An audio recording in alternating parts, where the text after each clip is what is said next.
தென்காசி சாரல் கூட நீ இல்லாமல் வைகாசி வெயில் போல வாட்டுதே.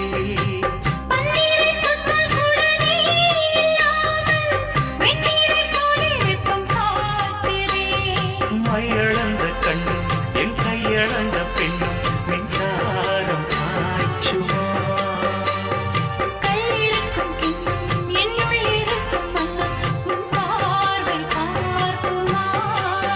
பக்கம் வா பக்கம் வா பள்ளி பாடம் சொல்லவா